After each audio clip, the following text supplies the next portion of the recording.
Chhattisgarh police अब झीरम मामले में राजनीतिक साजिश से संबंधित पहलू की जांच कर सकेगी। जितेंद्र मुदलियार की शिकायत पर पुलिस को राजनीतिक साजिश से संबंधित पहलू की जांच की अनुमति मिल गई है।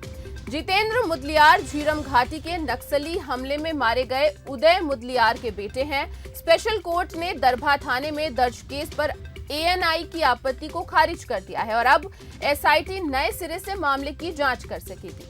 गौरतलब है कि 2013 में हुए झीरम हमले में कांग्रेस के वरिष्ठ नेता विद्याचरण शुक्ल, महेंद्र कर्मा, नंद कुमार पटेल और उदय मुदलियार समेत 32 लोगों की मौत हो गई थी।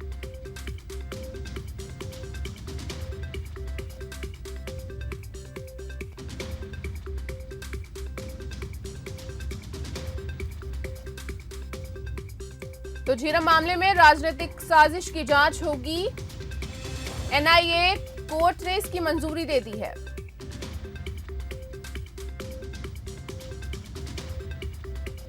हमले में शहीद हुए कांग्रेस नेता उदय मुदलियार के बेटे जितेंद्र की शिकायत पर यह हुआ है।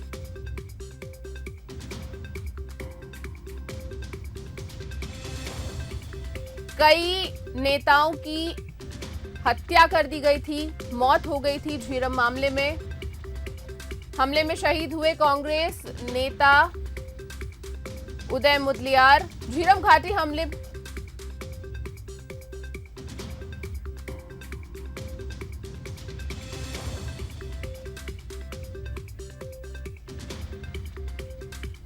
तो इस खबर पर हमारे साथ जुड़ रहे हैं बीजेपी और कांग्रेस प्रवक्ता। सबसे पहले बीजेपी प्रवक्ता सच्चिदानंद उपासने। सच्चिदानंद जी, लगातार बीजेपी आरोप लगाती रही है और अब एनआईए कोर्ट ने जांच की मंजूरी भी दे दी है, क्या कहेंगे? देखिए, निश्चित रूप से प्रदेश का एक बहुत बड़ा राजनीतिक जो नेतृत्व था वो कहीं न कहीं इस घटनाक्रम में नक्सली मूवमेंट के द्वारा समाप्त किया गया था। इसकी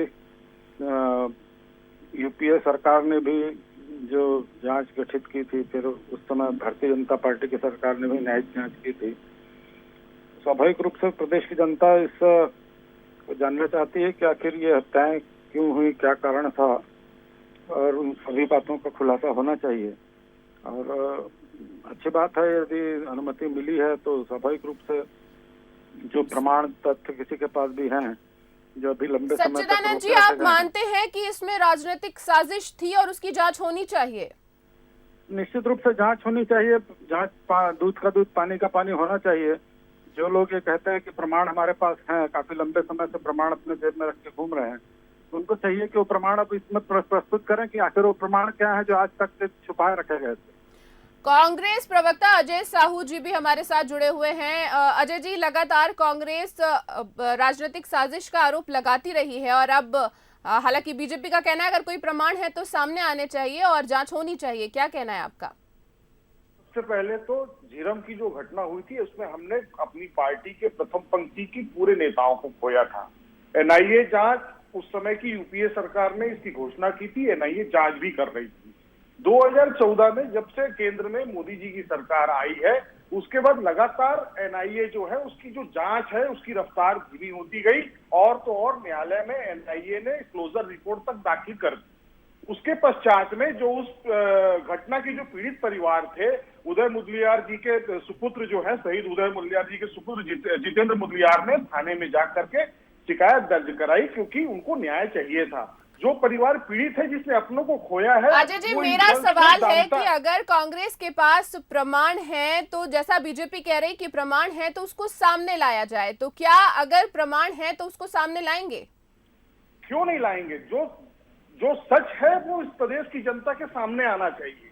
राजनीतिक साजिश थी, नहीं थी, किसके हाथ थे, कौन इसमें संलग्न था, किसने षड्यंत्र रचा, किसने इसमें किसकी क्या भूमिका थी, सारे लोगों को बेनकाब करना है वो हमारा मकसद है। और जो हमारे पार्टी के जो नेता शहीद हुए हैं उनके परिवार के लोगों को न्याय दिलाना भी सरकार की जिम्मेदारी है, क्योंकि डॉक्टर रमन सिंह जी की जो सरकार थी उसने न्याय दिलाने का काम नहीं किया। वो लगातार भ्रामक बातें करते रही और सबसे बड़ी बात यह है कि उस समय में जब ये घटना घटी तो इस प्रदेश में डॉक्टर रमन सिंह मुख्यमंत्री थे। उपासने जी, आपसे मेरा सवाल है, छत्तीसगढ़ पुलिस मामले की जांच करेगी तो क्या लगता है कि निष्पक्ष जांच हो पाएगी? देखिए, इतना बड़ा प्रकरण है, निष्पक्ष जांच पर तभी उंगलियां उठ रही है जब इस प्रदेश का मुखिया स्वयं काफी लंबे समय से, जब प्रदेश अध्यक्ष तब से कह रहे हैं कि मेरे पास प्रमाण है।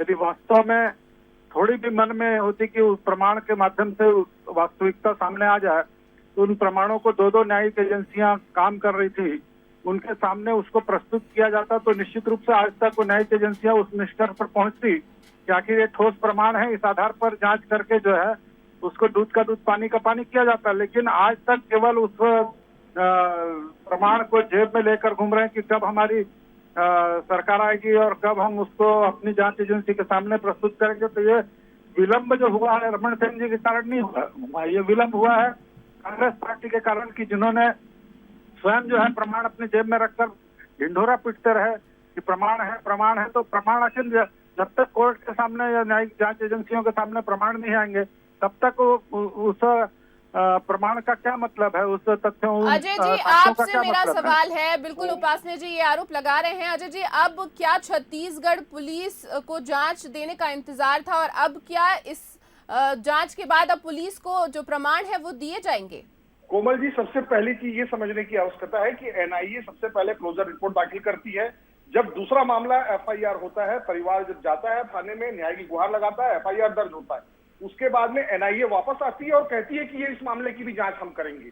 ये दर्शाता है कि कौन है वो लोग जो इस जांच को दिशाहीन करना चाहते हैं। वो तो न्यायालय आज इस देश के अंदर जीवित है और न्यायालय ने ये निर्णय अजय जी, एनआईए को भी तो आप ये प्रमाण दे सकते थे। आप ये बताइए कोमल जी, जो लोग जीवित हैं, जो तो शहीद हो गए वो तो शहीद हो गए, लेकिन जो लोग जीवित हैं उनका तक का बयान जो है वो एनआईए ने नहीं लिया है। इससे बड़ी दुर्भाग्यपूर्ण बात क्या होगी?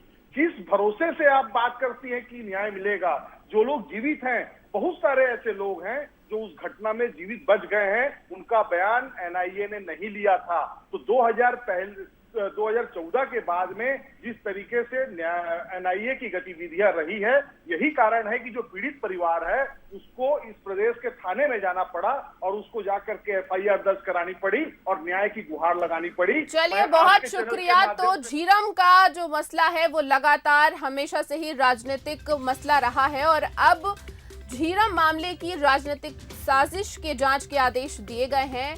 तो अब माना जा सकता है कि जांच के बाद कई और खुलासे इस मामले में हो सकेंगे। दोनों का बहुत बहुत शुक्रिया।